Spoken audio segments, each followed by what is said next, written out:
preguntarán acerca de cuáles son las causas de la Revolución de Mayo de 1810. En la historia que estudiaban nuestros padres o abuelos, las causas de los hechos muchas veces se reducían a los pensamientos, ocurrencias, aciertos, errores o arrebatos de un hombre o de un pequeño grupo de personas. Eran los hombres importantes, los próceres, los únicos protagonistas de la historia.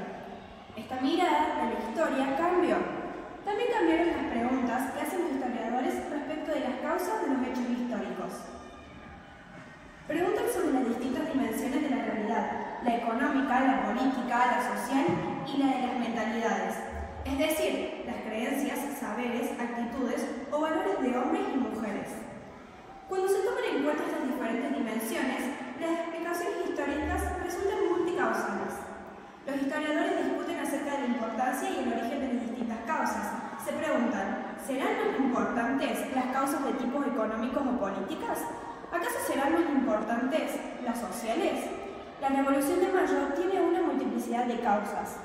Algunas están relacionadas con sucesos americanos, otros con hechos ocurridos en España, y algunas son de tipo económico, otras de origen social.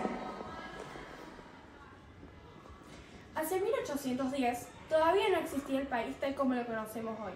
La extensión territorial era mucho más extensa y se lo conocía como Virreinato del Río de la Plata.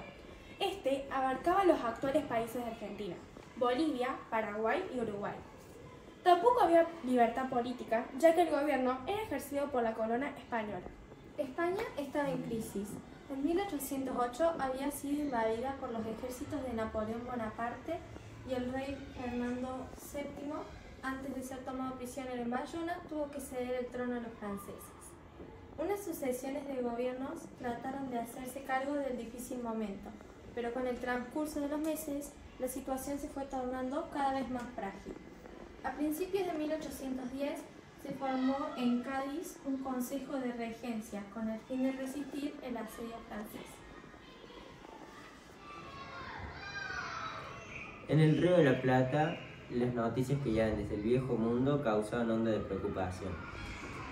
Un grupo de criollos elegía la Fogonería de Beites para discutir las opciones a seguir, en una Buenos Aires ya convulsionada por las recientes invasiones inglesas.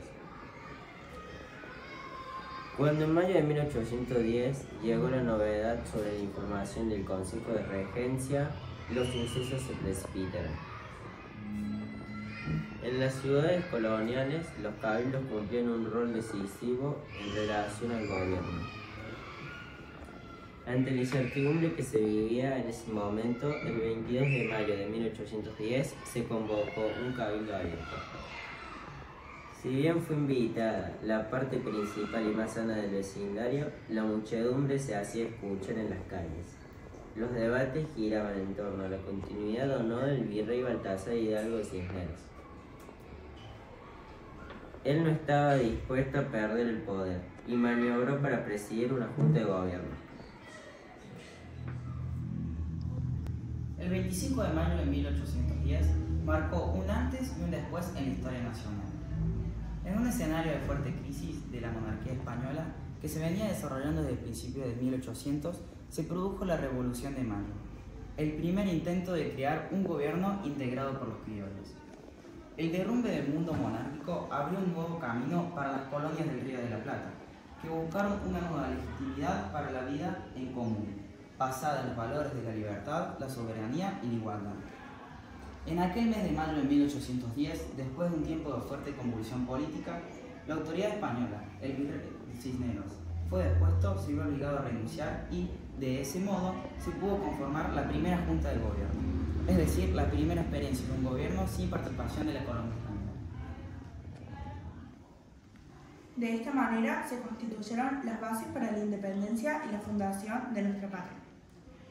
Esta primera junta estuvo presidida por Cornelio Saavedra, Mariano Moreno y Juan José Paso, fueron sus secretarios, y Manuel Alberti, Miguel de Ascuénaga, Manuel Belgrano, Juan José Castelli, Juan Larrea y Domingo Mateu, sus vocales. La Junta declaró que gobernaba en nombre de Fernando VII. Así lo recuerda Saavedra en sus memorias. Con las más repetidas instancias, solicité el tiempo del recibimiento se me excuse de aquel nuevo empleo, no solo por falta de experiencia y de luces para desempeñarlo, sino también porque, habiendo dado tan públicamente la cara en la revolución de aquellos días, no quería se creyese había tenido particular interés en adquirir empleos y honores por aquel medio.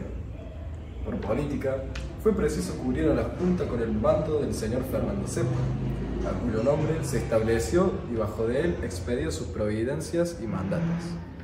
Para algunos, era solo una estrategia a la que llamaron la máscara de Fernando, es decir, decían que gobernaban en nombre de Fernando, pero en realidad querían declarar la independencia. Pensaban que todavía no había llegado el momento y no se sentían con la fuerza suficiente para dar ese paso tan importante. La máscara de Fernando se mantendrá hasta el 9 de julio de 1816. En el proceso revolucionario, las mujeres fueron también protagonistas, no meras anfitrionas de reuniones. Algunas fueron heroínas anónimas y a otras las recordamos con nombre y apellido. María Remedios del Valle, nombrada la madre de la patria, afrodescendiente que luchó en las invasiones inglesas y, tras la Revolución de Mayo, auxilió en el ejército norte de Belgrano, convirtiéndose en capitán. Juana Zurduy, en 1809 participó en un levantamiento que cuestionó el poder virreinal y, posteriormente, estuvo al frente de un gran ejército miliciario que contó con el protagonismo de indias, mestizas y criollas. María Magdalena Macacha Damasza Güemes, hermana de Martín Miguel de Güemes, fue una patriota salteña que adhirió a la revolución y fue parte de la gesta independentista. Cumplió tareas militares, organizativas y de espionaje junto a otras mujeres. Las damas de la alta sociedad, Melchora Zarratea y Mariquita Sánchez de Thompson, brindaron sus casas y apoyaron la revolución. En el caso de Mariquita de Sánchez de Thompson, participaba activamente en los debates que planteaban los integrantes de la primera junta y además era partidaria de la independencia. Una referente para las mujeres de élite de la región.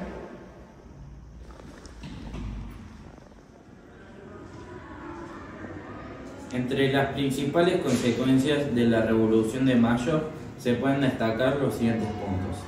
La destitución del virrey español Hidalgo de Cisneros y su reemplazo por la primera junta que se hizo con el poder en la capital virreinal. El inicio de la disolución del Virreinato del Río de la Plata fue un proceso que dio lugar a la formación de 4 estados independientes: la Argentina, Paraguay, Uruguay y Bolivia. La eliminación del monopolio y la instauración del libre comercio, que posibilitó, entre otras cosas, que los estancieros rioplatenses explotaran sus productos a las potencias europeas. El rol jugado por Buenos Aires en la Revolución acentuó su papel de hermana mayor del resto de las ciudades del virreinato.